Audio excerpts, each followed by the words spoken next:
Methile isidre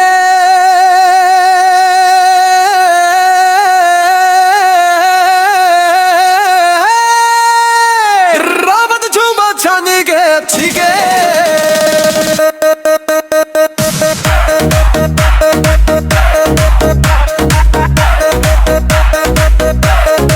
अकेले चले छीगे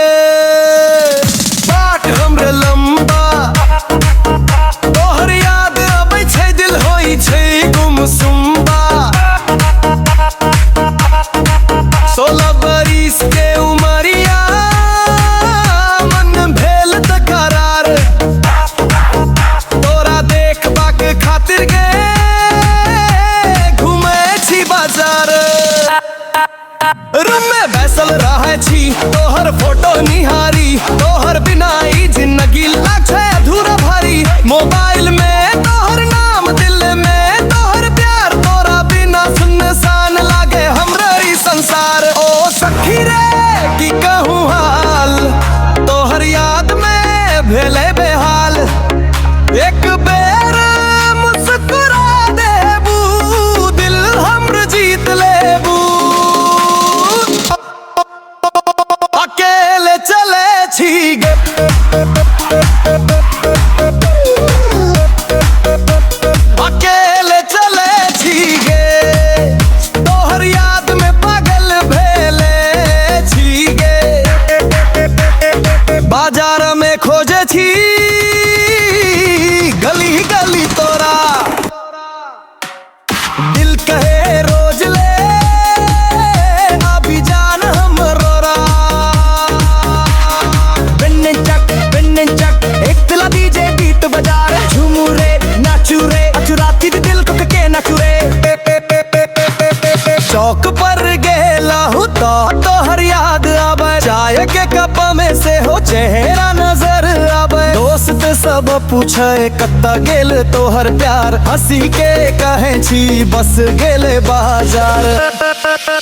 लेकिन दिल के भीतर बात छुपल छै भारी तोहर बिना सखी रे राती लागे अंधियारी 16 बरिस के उमरिया सपना हजार तोहर संग जीवाक छै जीवन के बहार एक बेर आबी जा हाथ हमरे पकड़ी ले दिल के ई बात के अपन दिल में रखी ले दुनिया चाहे जे कहे हमरा नहीं परवाह तोहर संग चल हम चाहे कठिन हो रहा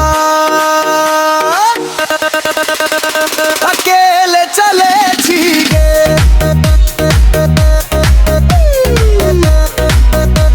अकेले चले छीगे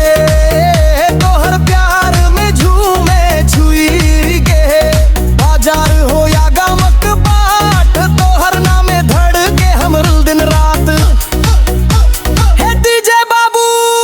आवाज बढ़ाऊ मिथिला के रंग में सबके नचाऊ अकेले चले छीगे तोहर लेल जीबै छीगे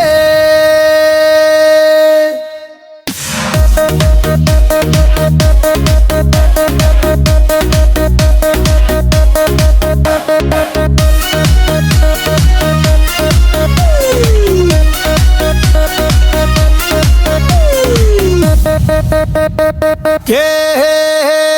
मिथिला के प्यार दिल से दिल तक अकेले नहीं अब संग संग चलूगे।